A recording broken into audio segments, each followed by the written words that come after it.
سيد المرسلين وخاتم النبيين شفيع ذنوبنا وحبيب قلوبنا أبي القاسم محمد اللهم وعلى أهل بيته الطيبين الطاهرين الذين أذهب الله عنهم الرجس وطهرهم تطهيرا اللهم صل على. My elders and brothers, Salamun Alaikum. My condolences to the mu'mineen, my condolences to the Imam of our time on this evening that we have gathered today to commemorate the Shahada of Amir al-Mu'mineen Ali ibn Abi Talib. Allahumma salli ala Muhammad wa alih. It is indeed the night in which the heavens shook. It is indeed the night in which the angels cried. It is indeed the night in which the mu'mineen, they cried like no other day. In the reports that we read, when they realized that the Imam had become shaheed, it is said the streets of Kufa resembled the streets of Medina with its crying and its wailing and its lamentation. And when it comes to Amir al-Mu'mineen, there are many fada'il that we can read. There are many fada'il that we see in our hadith. But there's one particular hadith that stands out. So I'll start tonight with just mentioning this hadith, so inshallah we can all get the barakah of hearing about the fada'il of Amir al-Mu'mineen. It is narrated that the Holy Prophet, he said, Man arada an yandur ila Adam fi ilmihi, that whoever wishes to see Adam in his knowledge. Now indeed we know Prophet Adam, where did he get his knowledge from? His knowledge was taught directly by Allah. This is something that we have in the Quran. And whoever wishes to see Nuh alayhi salam fi taqwah, and whoever wishes to see Prophet Nuh in his piety. Now we know Prophet Nuh lived a very long time. He lived a long life in which he served his community. He called towards Allah 1,000 years plus. And the hadith continues, وَإِلَىٰ إِبْرَاهِيمَ فِي حِلْمِهِ, and whoever wishes to see Ibrahim alayhi salam in his forbearance and his patience. How much did Allah test Ibrahim? How much did Ibrahim get put through before he became elevated to the point of being the Imam? Then it continues, وَإِلَى مُوسَى فِي هَيْبَتِهِ, and whoever wishes to see Musa in his grandeur. Now Musa alayhi salam is the most mentioned prophet in the Quran by name. And one thing that stands out in his stories is that he had this charisma, he had this awe to him. And here the Prophet is saying, whoever wishes to see the awe and the grandeur of Musa, وَإِلَى عِيسَى فِي عِبَادَتِهِ, and whoever wishes to see the worship of Isa alayhi salam. And again, the worship of Isa alayhi salam was something else. He would spend nights and nights in worship, days and days fasting. So whoever wishes to see Adam in his ilm, and Nuh in his taqwa, and Ibrahim in his patience and forbearance, and Musa in his awe and grandeur, and Isa in his worship, what should they do, Ya Rasulullah? فَلْيَنْظُرْ إِلَىٰ Ali ibn Abi Talib alayhi salam. Sad salawat, please.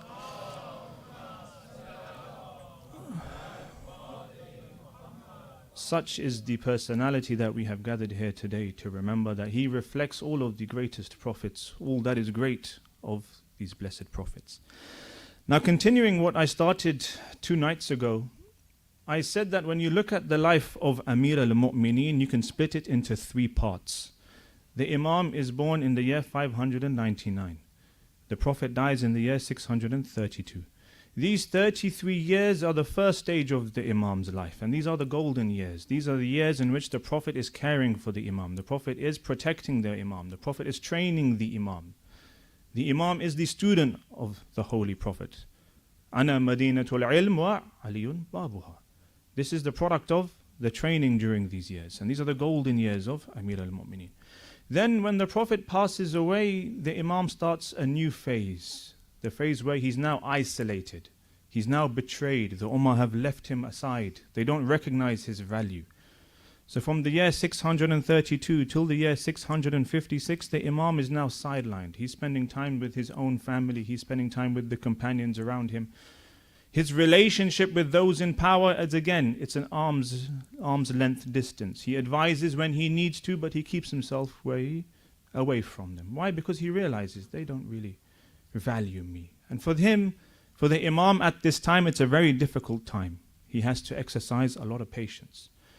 Then in 656, the Muslim world goes through a cataclysm, chaos. The third caliph is killed. The people rush to Amir al-Mu'mineen and they give him bay'ah. And here the Imam says, sure, if you have given me bay'ah, and I will now rule according to the principles of Rasulullah, not the first caliph, not the second caliph, not the third caliph. I will rule according to the prophetic principles, to the Kitab and Sunnah as it should have been. Then I will take power and I will become the leader. So then in the year 656, the Imam becomes the caliph. And we said this starts a new phase now. So the first stage of the life of Amir al-Mu'mineen was the golden age. Then it was the age where he was isolated and betrayed. And then it was the stage where it was a fitna. It was a test. Why? Because every year, every moment of his rule, there were more problems for him. People just wouldn't accept it. And we said, why was that? And we touched on a specific hadith that helps us understand what happened in history. That the Prophet said that indeed no one will love you except a mu'min, and no one will detest you and hate you except a munafiq. So in this 5 years that the Imam is now caliph, that takes three wars take place. And in the previous lecture, I looked at the first one, which was the Battle of Jamal. In the Battle of Jamal, there were three people in particular, Talha, Zubair and Aisha. Talha and Zubair wished to take power. The Imam said this is not going to happen. They then used the excuse of the death of Uthman as a means to fight against the Imam. And this fight then takes place in Basra. It didn't last very long. The Imam annihilated their army in the space of an afternoon. And then after that, the rebellion is put down. That fight is finished. Then, and we'll start today's talk from here, what happens now? Now the Imam has dealt with the rebellion that happened. He shifts his caliphate from Medina to Kufa. So we know now the Imam moves from Medina to Kufa. Now for the Imams in general, for all the Ahlul Bayt, it's very difficult for them to leave Medina. They have a specific affinity and relationship and love for the city of Medina. But the Imam is now looking at the state of the Muslim world, and he recognizes that I need to move my center of power towards the north of the Muslim world. Why? Because now there are threats coming from Sham, there are threats coming from other borders.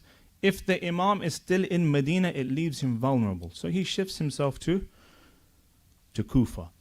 Then when he is in Kufa now, he sends a letter to Muawiyah. Now Muawiyah was the ruler of Sham. He had been there for decades, 20 years. He was appointed as the governor by the second caliph. And he sends a letter to Muawiyah and he says to Muawiyah, now is the time for you to give bay'ah. The Muslim world has put me in power. I am now in charge. The people of Medina have given me bay'ah. Now it's your turn. And again, the Imam is recognizing that Muawiyah does not have the characteristics or the quality to be in charge of Sham. This position should belong to someone of a much greater standing than him. So the Imam makes it clear that one, I want your bay'ah, and two, I'm going to replace you. Simple as. Now Muawiyah, when he receives this letter, obviously he's not going to be very happy. He's been the governor of Sham for 20 years and he doesn't want to lose this position. So he brings up the same card, the same excuse, the same false slogan that the others did, that Talha and Zubair did. That hold on a second. Before we start talking about bay'ah and governors and changing power, we need to investigate what happened with Uthman. You've got your priorities wrong. First, let's investigate what's happened with Uthman. Stop protecting the killers of Uthman. Hand them over to us, and then we can talk about power and bay'ah and all that. Now the Imam, when he reads this letter, he's probably thinking, oh, here we go again. He knew this was a complete lie. He knew this was a complete excuse that Muawiyah was bringing just to avoid any talk about bay'ah. And again, at this point, letters are going forward and backwards. And this is something interesting. When you read Nahjul Balagha is split into three sections. It's got its sermons, it's got letters, and it's got sayings. When it comes to the sermons and the letters, you could say roughly 10 to 15% of them relate to the whole issue of Siffin. That's how many letters and sermons the Imam was giving to Muawiyah. So there's letters now going forward between Imam Ali and Muawiyah. Imam Ali is saying, give me bay'ah, you do not deserve this position, you are not worthy of this position. Muawiyah is now responding, saying, giving his excuses. And this goes on and on and on. Now, at this time, Muawiyah now realizes Imam Ali is going to come and he's going to bring troops. He's going to bring soldiers. So what does he do? He sends a letter to someone called Amr ibn al-As. Now, Amr ibn al-As is an interesting person in history. He is the one responsible for conquering Egypt. In the year 641, the Muslims conquered Egypt under the command of this person called Amr ibn al-As. He conquered Egypt and he controlled Egypt for quite a few years. Then when Uthman came to power, he removed him from power and replaced him with one of his own cousins. Now Amr ibn al-As wasn't happy with that. So Muawiyah made a deal with him, said, if you join me against Ali, I will give you back Egypt. So Amr ibn al-As said, great, that's fine. So now you have Muawiyah joined with Amr ibn al-As. They prepare soldiers and they move to a place called Siffin. Siffin in today's world would be in Raqqa in Syria. Some of you might remember that name. When Daesh came about, their capital was where? Raqqa. From 2014 till 2017, that was their capital. So anyway, so they sent their soldiers to this place called Siffin. When they got there, they made sure, one of the first things that they did is they put their soldiers on the water. So obviously Raqqa passes by, or it's on the banks of the Euphrates. So these soldiers now, they go to this town, this area, and they secure the water so that no one else can access that water now. So here, Amir al-Mu'mineen has now taken his troops. He's been able to gather some troops. They leave from Kufa. They leave on their journey. They now reach Siffin as well. So on one side, you have the troops of Muawiyah who are protecting the water. And on the other side, you have the soldiers of Amir al-Mu'mineen. Now they look at each other for a while. And again, letters are going forward and backwards. The Imam is sending ambassadors because the Imam wants to exhaust all political avenues before the fight happens. He's sending companion, he's sending respected scholar, he's sending respected individuals from the community to go and have a conversation and see if this can be solved without fighting. But at the same time that this is going on, the soldiers of Muawiyah are refusing Amir al-Mu'mineen soldiers to drink water. Now you imagine the heat at that time. The exhaustion, the tiredness. You've camped. You're now looking to get some water so you can keep yourself fresh and ready to go. And water is being denied. So then you have a fight. The soldiers of Amir al-Mu'mineen, they come and say, Ya Ali, we need to get this water. They're not letting us. So the Imam says, sure, I give you permission just to fight for the water. So then a fight happens. They were able to access the water. And now the water falls into the hands of Amir al-Mu'mineen. And at this point, the soldiers of Amir al-Mu'mineen, they now make a promise. They say, well, just how we were denied the water, we're going to deny them the water. And it's very interesting. Again, this is narrated in history. They say, فَقَالُوا وَاللَّهِ لَا نَسْقِيهِ أَهْلُ الشَّامِ. He goes, we will not let a drop of this water go to the people of Sham. Why? Because it makes sense, right? You've now captured the water. Why are you going to now feed your enemies? They were thinking the same way the soldiers that Muawiyah were thinking. This reached Amir al-Mu'mineen, that the people are not allowing the enemies to drink. So فَأَرْسَلَ عَلِي إِلَىٰ أَصْحَابِهِ. Imam Ali sent a companion to the soldiers. He says, أَنْخُذُوا مِنَ الْمَاءِ حَاجَتَكُمْ وَخَلُّوا عَنْهُمْ. That take your need from the water, but let them drink as well. Why are you now denying them water? Because it's amazing here, because it gives an insight into the way that the Imam is thinking here. Any military tactician would say, weaken your enemy by all means necessary, isn't it? You want to weaken your enemy. You want to destroy them. Even if it means you do something unethical. Because the ends here justify the means. That's how we see war today. That's how we see politics today. If you have a nuclear bomb, drop it. 100,000 people will die, it doesn't matter. The people that you are dropping it against are evil, it doesn't matter. Here Amir al-Mu'mineen is saying, no, the ends never justify the means. What do you mean you want to stop them from drinking water? And it's in this occasion where there's a beautiful letter that the Imam sends to his troops. It's letter 14 in Nahj al-Balagha, and he gives very clear instructions on how to conduct war. Very clear. What the soldiers should do. Why? Because the Imam is recognizing that right now between these two armies, between my army, which has come from Iraq, and between these people in Sham, there is a very deep animosity. There is a hatred here. Because when you read history, it's very interesting. The people of Sham were cursing non-stop. It's almost like they were a very vile people. The propaganda that Muawiyah had done to his people over 20 years against the Ahlul Bayt had reached the level that they were just constantly cursing, vile. The Imam knew that I'm getting myself into a war now with these people who are going to trigger my army. They're really going to provoke them. And the Imam is now preempting this. And in this letter, it's a beautiful letter, letter 14, he says, فَلَا تَقْتُلُوا مُدْبِرًا. He goes, oh my companions, my soldiers, do not kill anyone who's fleeing. If you've now got the upper hand and the enemy is running away, don't kill them, don't pursue them, don't humiliate them. وَلَا تُجْحِزُوا عَلَى جَرِيحٍ. And if you see someone wounded, don't go finish him off. And again, this is very explicit here, but again, there's a war happening. It's very easy. You see your enemy on the floor, it's very easy. Just go finish him off. Why would I allow him to get up and recover and then attack me tomorrow? Finish him off now. The Imam's like, no, he's wounded, he's injured. Don't do this. Anyways, after the Imam gives these instructions, we see that there are a number of skirmishes that happen, a number of fights that happen. Altogether, this lasts for about 3 months. There are small skirmishes, small fights. Then, in the last 3 days, very big battles take place. And in these battles, they continue day and night. Till the end of the 3rd day, they say about 40 to 50,000 people had died. Huge battles now.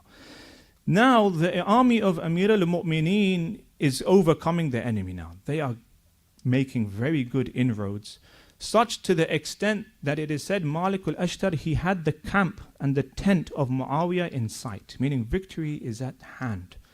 All of a sudden, Muawiyah realizes we're losing this battle, and what does he do? He consults with Amr ibn al-As, and they come up with this idea that raise the Quran on the spears. When you do that, the army of Amir al-Mu'mineen will get confused. They won't know what to do. They will refrain from continuing now because it's a very critical point. Now why is that? Because within the army of Amir al-Mu'mineen, there were many people who were considered qurra', reciters of the Quran. Now these were companions or tabi'een whose main focus in society was memorizing the Quran. So when they see the Quran on the spear, they're going to get offended. They're going to think, hold on a second, how can we be fighting people like this? They respect the Quran. We need to now stop fighting and come to the Quran for a solution. And that's what happened. So the Quran was raised on the spear. The Imam told his companions, ignore this. This is a political play. They are playing with your emotions. They are pulling a trick. Keep fighting. And you imagine, Malik al-Ashtar is about to win. Sham is about to fall. The Umayyad dynasty that had been there for 20 years is on its last legs. But no. Within Amir al-Mu'mineen's army, there now starts confusion, chaos, mutiny. People attack Amir al-Mu'mineen verbally. They say, Ya Ali, if you do not stop Malik al-Ashtar from attacking, we will kill you. And now the Imam is, what's going on here? What is this disunity? And it's very interesting. He says, لَقَدْ كُنْتُ أَمْسٍ أَمِيرًا فَأَصْبَحْتُ الْيَوْمَ مَأْمُورًا. He goes, yesterday I was commanding you, now you are commanding me. And he says, okay, if you're telling me to stop because I have no command now, you're not listening to me, وَلَيْسَ لِي أَنْ أَحْمِلَكُمْ عَلَى مَا تَكْرَهُونَ. I'm not going to force you to continue. I can't fight without an army. There's been mutiny now. No one's listening to me. Okay.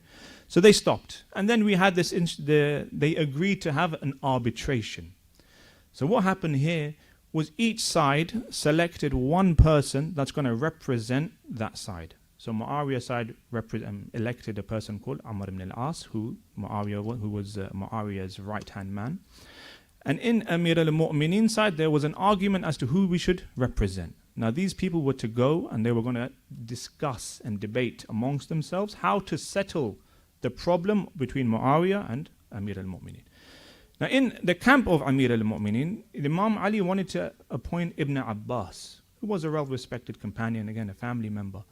But the others were like, no, there's this person called Abu Musa Ash'ari. He is a very well-respected individual. Let's appoint him. Now the Imam didn't want him to be appointed because he was a very naive person. He was religious. He was well known for reciting the Quran, but he was very naive. It was very easy to trick him. And the Imam knew that if I appoint him, this is not going to end well. And he protested. But again, those in his army and those he had appointed to represent his army, they turned against him, and he realized, I can't now enforce my will.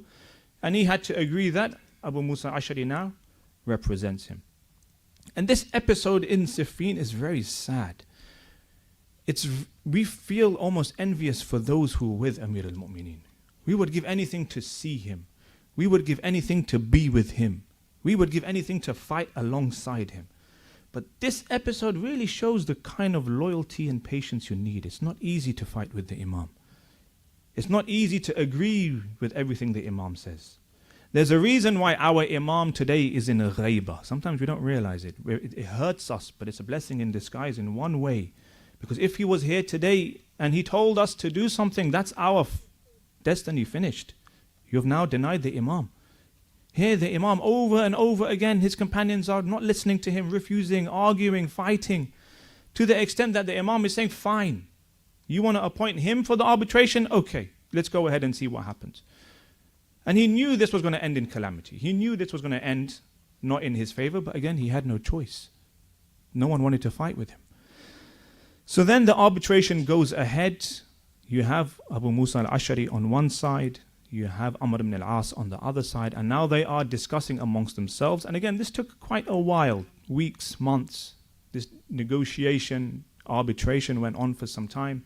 Towards the end, Amr ibn al-As played a trick on Abu Musa al-Ash'ari. He said, what I think is the best solution is we say neither Muawiyah, neither Ali. What we say is the people should choose again from scratch. Let's give it a blank slate and let's have another shura, let's have another meeting where we can announce everything from scratch again. And Abu Musa was convinced by this. He announces this on behalf of Amir al-Mu'mineen's side. He said, I, as the representative of the side of Ali, says that we neither support Ali, we neither support Muawiyah. Then Amr ibn al-As comes and says, just as Abu Musa al-Ash'ari doesn't support Ali, I neither support Ali, however I support Muawiyah. So this arbitration ends in chaos. Nothing happens from it. In fact, when Amir al-Mu'mineen gets the news, he tells these companions that I told you this was going to be the situation. Now at this point, the Imam had returned back from Siffin to Kufa because the arbitration happened, the war ended. Then at this time, the Imam is now thinking, what do we do? How do we now deal with Muawiyah? We can't allow this to continue because the arbitration came, it brought no fruits. At this point, you have a new fitna emerge. Now imagine this is where the third level of the fitna. We had 3 fitnas, didn't we? This is the third one. The first is the nakithin, those who broke the allegiance. That was Talha and Zubair. The second were the qasitin, those who were tyrannical, unjust. And that was Muawiyah, this hatred that they had for the Ahlul Bayt, unjust. The third is what the Prophet calls the mariqeen. Now this is very interesting. This phrase mariqeen or maraqa, it comes from a hadith from the Holy Prophet, where he describes a group of people. He says, يَقْرَؤُونَ الْقُرْآنَ لَا يُجَاوِزُ حَنَاجِرِهِمْ. So he's describing a people. He says, these people, they recite the Qur'an in a very beautiful way, but it doesn't go beyond their throats. Meaning they recite the Qur'an in a ritualistic, parrot-like fashion. That Qur'an doesn't transform them. It's just a tick box exercise. They recite it for the sake of reciting. That recitation doesn't bring them that humility in the heart. It doesn't bring them that proximity to Allah. They are just reciting for the sake of reciting. Then the hadith continues, يَمْرَقُونَ مِنَ الدِّينِ كَمَا يَمْرَقُ السَّحْمِ مِنَ الرَّمِيَّةِ. He goes, they have passed through religion. They have gone through deen just as an arrow goes through its target. Now this is a very interesting example that the Prophet gives, because he continues afterwards and he says, when an arrow passes through the target, normally when the arrow comes out of the target, it has a bit of the target on it. So to give an example, if you're shooting an animal with an arrow, when the arrow passes through the animal, you would expect the arrow to come out with a little bit of blood, isn't it? Why? Because it's passed through. It's gone through the animal. So the inside of that target now gets stuck and lodged onto the tip of the arrow. And then if the arrow comes out, that bit of the inside is on it. But when you go through, continue the hadith of the Holy Prophet, he says, فَلَا يُرَى شَيْئًا. That arrow that passes through its target, you look at it, has it got anything of the target? No, لَا يُرَى شَيْئًا. Meaning these are a people who are so religious, so extreme in their worship that they went through religion completely. And nothing of religion remained in them. Just as that arrow that passes through the animal, but it comes out of the animal without any blood, without any flesh. These people, they pass through religion despite being so immersed into religion, but there's nothing of religion in them. It's very strange. It's a very interesting example. And what is the Prophet trying to say here? Because when you look at the Khawarij, and again, that was a movement at the time of Amir al-Mu'mineen. These were a people who were extreme. They broke away from the camp of Amir al-Mu'mineen because they regretted this whole arbitration. They said this arbitration was wrong to begin with. And Imam Ali hearing this and shaking his head saying, hello, I told you this in Siffin.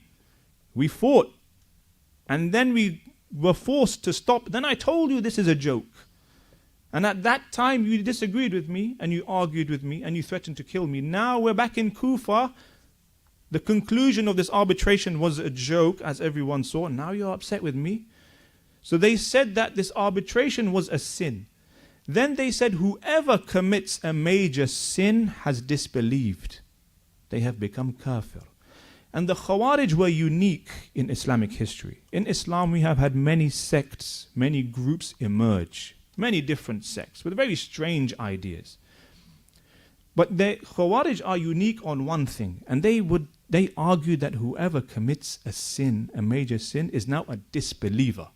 Which is very different. The mainstream Islam, in particular us as Shia, someone who commits a sin is a sinner.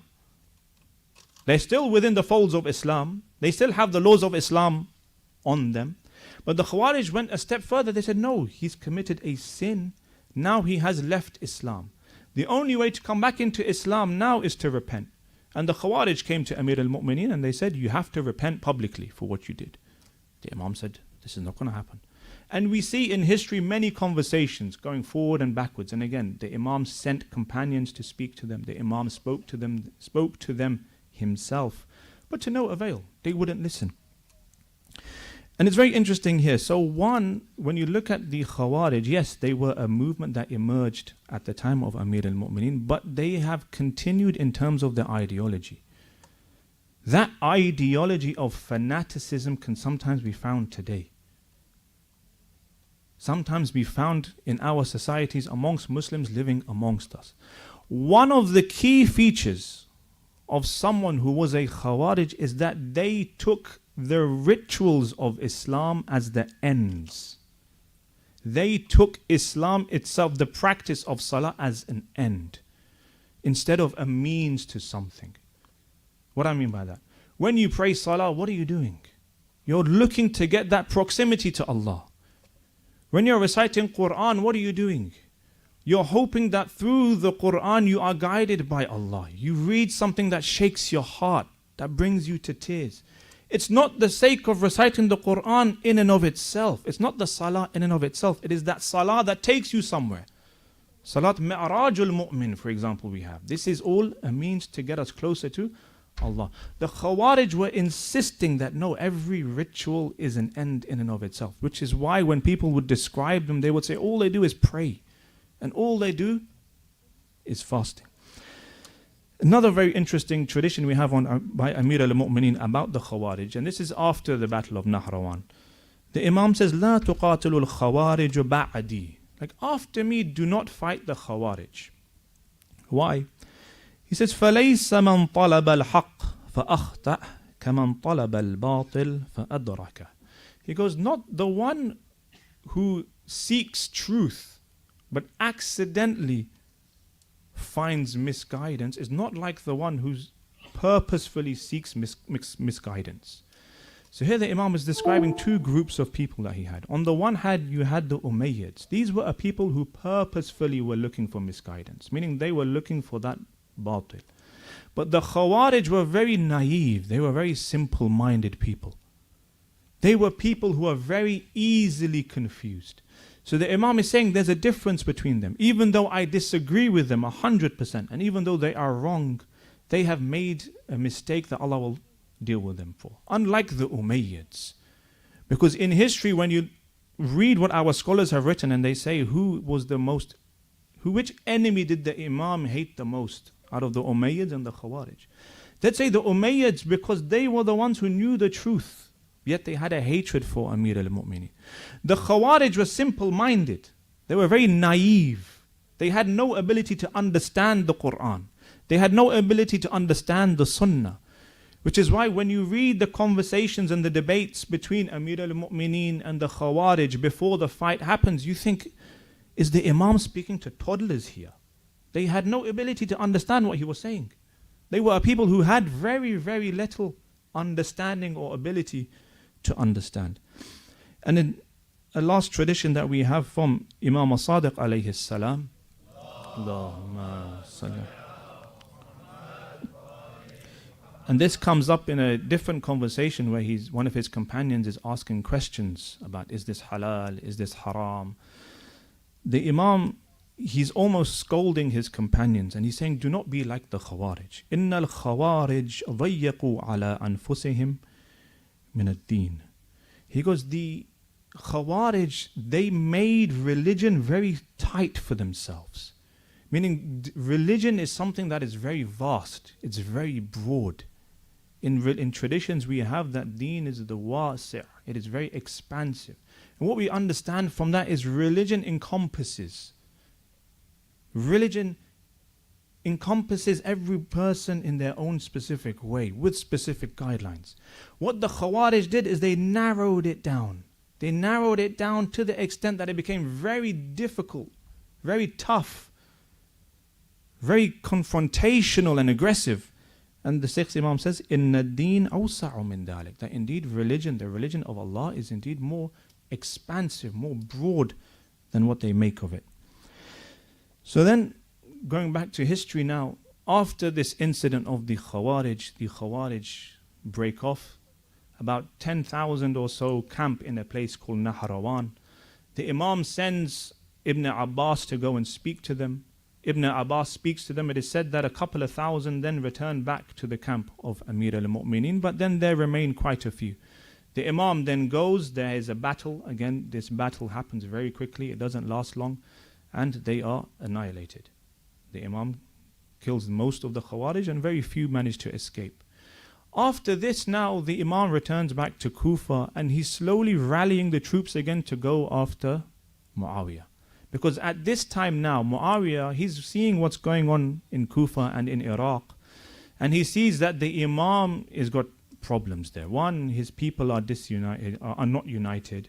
Two, he has all these rebel movements in the Khawarij. Let's provoke him. So Muawiyah sends soldiers to go and raid the towns on the border between Iraq and Sham. At this point, the Imam is now getting these reports that towns are being raided and attacked. He tries to rally the troops to go and fight, but it was very difficult. Which is why when Amir al-Mu'mineen passes away and Imam Hassan comes to power, what is the first thing that Imam Hassan does? He continues this path and he goes to fight Muawiyah. Now let us take our hearts back to Kufa on this night.